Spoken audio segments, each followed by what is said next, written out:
فخر نیوز کے bureau chief اعجاز احمد طاہر اوان کا ملکی اور بین الاقوامی اہم ترین خبروں پر مشتمل خصوصی نیوز بلیٹن اپنے معزز ناظرین قارئین کی دلچسپی اور معلومات کی آگاہی کے لیے پیش خدمت ہے۔ سونا عالمی سطح پر مزید مہنگا ہو گیا ہے، جس کی قیمت بین الاقوامی مارکیٹ میں $43 فی اونس بڑھ کر $4,713 کی بلند سطح پر پہنچ گئی ہے۔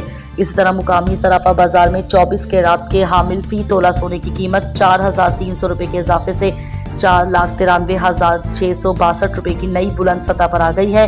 سونے کی قیمتوں میں اضافے کی وجہ بین الاقوامی معاشی غیر یقینی صورتحال، سرمایہ کاروں کی محفوظ سرمایہ کاری کی طرف رغبت اور عالمی طلب میں اضافہ ہے۔ ایران اور اسرائیل کے درمیان تناؤ بھی سونے کی قیمتوں میں اضافے کا ایک اہم عامل ہے۔ مشرقی وسطی میں جاری جنگی کشیدگی میں مزید اضافہ ہو گیا ہے، جس کے باعث عالمی معیشت اور امن کو سنگین خطرات لاحق ہیں۔ ایران، اسرائیل اور امریکہ کے درمیان بڑھتی ہوئی مہاجرائی نے خطے کی صورتحال کو مزید سنگین بنا دیا ہے۔ مشرقی وسطی کی 145 پروازیں منسوخ کر دی گئی ہیں۔ 8 ممالک کی منسوخ پروازوں کی تعداد 20,000 سے تجاوز کر گئی ہے۔ اقوام متحدہ کے سیکریٹری جنرل انطونیو گوتریش نے کہا ہے کہ مشرقی وسطی کے حالات انتہائی سنگین صورت اختیار کر گئے ہیں۔ امریکہ نے اپنے شہریوں کو مشرقی وسطی سے فوری طور پر چھوڑنے کی ہدایت جاری کی ہے۔ ایران نے ہمسایہ ممالک پر حملوں میں پہل نہ کرنے کا اعلان کیا ہے۔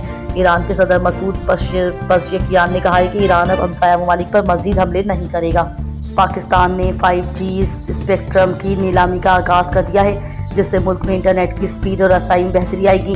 وفاقی وزیر IT شہزاد فاطمہ خواجہ نے کہا کہ 5G ٹیکنالوجی کے ذریعے پاکستان کی ڈیجیٹل بنیاد مضبوط ہوگی اور زراعت، صحت، تعلیم اور دفاع سمیت ہر شعبے میں ترقی ہوگی۔ 5G اسپیکٹرم کی نیلامی کے پہلے مرحلے میں 600 میگا ہرٹز اسپیکٹرم کی بولی لگائی گئی ہے، جس میں تینوں ٹیلی کام کمپنیوں نے حصہ لیا۔ PTA کے مطابق 5G سروسز جلد ہی اسلام آباد، لاہور، کراچی، پشاور اور کوئٹہ میں شروع ہو جائیں گی۔ 5G اسپیکٹرم کی نیلامی کے فوائد: انٹرنیٹ کی سپیڈ میں بہتری۔ 5G ٹیکنالوجی کے ذریعے انٹرنیٹ کی سپیڈ 100 Mbps تک پہنچ جائے گی۔ Digital Pakistan programme: 5G technology کے ذریعے ڈیجیٹل پاکستان پروگرام کو آگے بڑھایا جائے گا۔ زراعت، صحت، تعلیم اور دفاع میں ترقی: 5G ٹیکنالوجی کے ذریعے ہر شعبے میں ترقی ہوگی۔ بیورو چیف اعجاز احمد طاہر اوان مدینہ منورہ سعودی عرب سے شامل کرتے ہیں۔ انتہائی افسوسناک خبر: بورے والا کی ہر دل عزیز و معزز شخصیت سابقہ تحصیل نائب ناظم غلام مصطفیٰ بھٹی، جو عمرہ کی ادائیگی کے سلسلے میں مدینہ منورہ میں موجود تھے، کہ اچانک دل کا دورہ پڑنے سے انتقال کر گئے۔ انا للہ و انا الیہ راجعون۔ اللہ تعالیٰ مرحوم کی کامل مغفرت فرمائے، ان کے درجات بلند فرمائے اور تمام لفائقین کو صبر جمیل عطا فرمائے، آمین۔